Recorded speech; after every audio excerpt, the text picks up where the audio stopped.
سب سے پہلی بات میں یہ بتاؤں کہ ہمارا ایک ایسا مزاج ہو گیا ہے کہ سیاسی مجلس میں جہاں عالم کو دیکھ لیا بس اس عالم کی عزت آہستہ آہستہ نظروں سے گرنے لگ جاتی، کیونکہ ہم یہ سمجھتے ہیں کہ دین الگ ہے اور سیاست الگ ہے، پولیٹکس الگ ہے اور دین الگ ہے۔ ہمیں پتہ ہی نہیں ہے کہ پولیٹکس جو ہے ہمارے دین کا ایک اٹوٹ اور مضبوط حصہ ہے، اس کو جاننے کی ضرورت ہے۔ تو یہ تصور اس لیے پیدا ہوتا ہے کہ ایک عالم اور یہ سیاسی مجلس میں بیٹھا ہوا ہے، یہ تصور اس لیے پیدا ہوتا ہے کہ جب سے ہم لوگوں نے آنکھ کھولی ہے تب سے ہم نے سیاست کو نہایت ہی گندا سڑا ہوا پایا۔ تو پھر وہ کون ہے جو اس کی گندگی کو دور کرے گا؟ وہ کون ہے جو اس کے بدبو کو دور کرے گا؟ اور وہ کون ہے جو اسے اچھی شکل میں، خوبصورت شکل میں پیش کرے گا؟ ظاہر سی بات ہے وہ اچھے لوگ ہیں، معاشرے کے ہمدرد اور خیرخواہ لوگ ہیں، اور وہ طبقہ آگے نہیں آئے گا۔ تو یاد رکھ لیجئے گندگی دور نہیں ہوگی، اور پولیٹکس جو ہے گندی پولیٹکس بن کر رہے گی۔ چند لوگ جو اس میں پیش رہیں گے، اپنا فائدہ اٹھائیں گے، اور قوم وہی کی وہی رہے گی، بیوقوف بنائی جائے گی، اور ہمارا وزن جو ہے بنے گا نہیں معاشرے۔ اس لیے اس بات کو سمجھو، اصل جو سیاست جو ہے ہمارے سامنے ابھی ہے کہ اپنے مقصد کو حاصل کرنا کسی بھی طریقے سے، چاہے وہ دھوکہ ہو، چاہے وہ جھوٹ ہو، چاہے وہ الزام تراشی ہو دوسروں کے اوپر، ہمیں ہر حالت میں اپنے مقصد کو، اپنے ہدف کو، اپنی کرسی کو حاصل کرنا ہے۔ یقیناً اس سیاست کا ہمارے دین سے کوئی تعلق نہیں ہے۔ سیاست کیا ہے؟ سیاست کا مطلب کیا ہے؟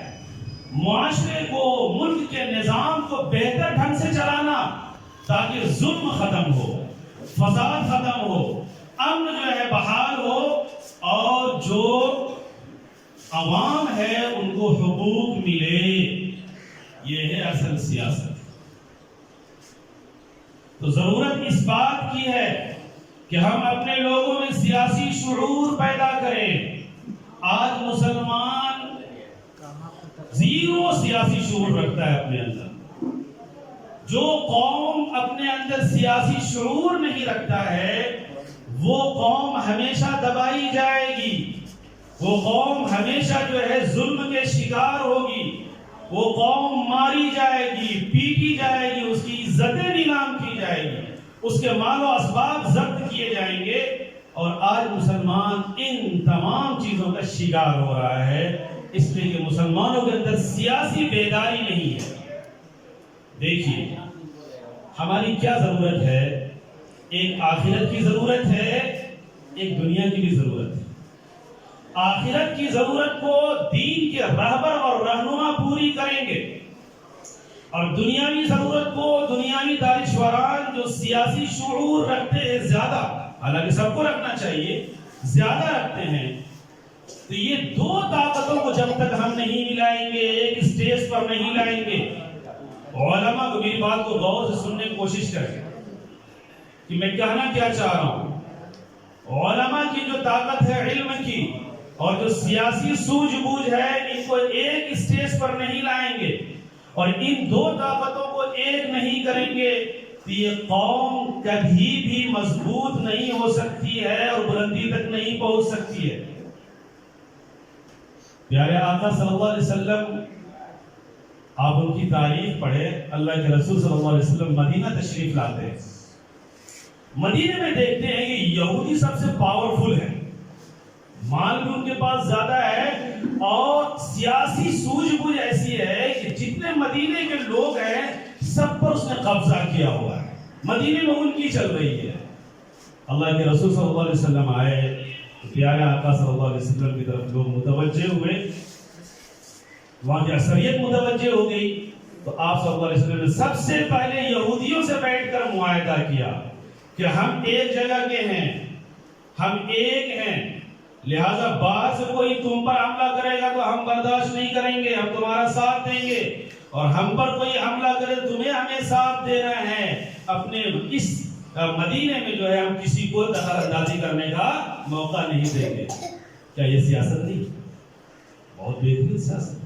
آپ صلی اللہ علیہ وسلم جب اس حکومت قائم ہو گئی مدینے میں، حکومت سیاست، اس کے بعد آپ صلی اللہ علیہ وسلم نے بادشاہوں کو خطوط بھیجے، بڑے بڑے بادشاہوں کو، اور اپنے سے جوڑنے کی کوشش کی۔ جیسے بھی ہر ملک بڑے بڑے ملکوں سے جڑتا ہے، سیاسی اور تجارتی جو ہے سرگرمیاں ان کے درمیان جاری ہوتی ہیں، پھر وہ ملک مضبوط ہوتا ہے۔ یہ سب اللہ کے رسول نے کیا، پیارے آقا صلی اللہ علیہ وسلم نے، اور امت کو بتلا دیا یہ تمہارے دین کا حصہ ہے۔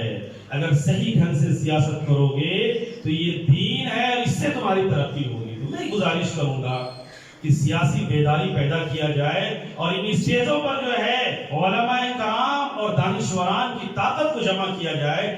یہ طاقت قوم کو آگے بڑھائے گی۔ اور اگر علماء یہ سمجھے کہ یہ ہماری ضرورت نہیں ہے، اور دانشوران یہ سمجھے کہ یہ ملا کیا کرے گا تسبیح پڑھنے والا، اس کی ہمیں ضرورت نہیں ہے، تو یاد رکھ لیجئے یہی بندر بانٹ ہوتا رہے گا، یہی کھیل چلتا رہے گا، اور قوم کمزور سے کمزور ہوتی جائے گی، اور یہ طاغوتی طاقتیں اور یہ شیطانی طاقتیں ہمارے اوپر ہمیشہ مسلط رہے گی، اور ہمارے خون کو چوستی رہے گی۔ اس لیے میرے بھائیوں، میں آپ سے کہتا ہوں سیاسی طاقت کو بیدار کرو، سیاسی شعور کو بیدار کرو، سیاسی سوچ کو بیدار کرو، اور علماء اور دانشوران کو جمع کرنے کی طاقت کے ذریعے سے آگے بڑھنے کی کوشش کرو۔ انشاءاللہ ہماری قوم ترقی کرے گی۔ بس میں انہی باتوں اور اپنی باتیں ختم کرتا ہوں۔ وما علینا الا البلاغ۔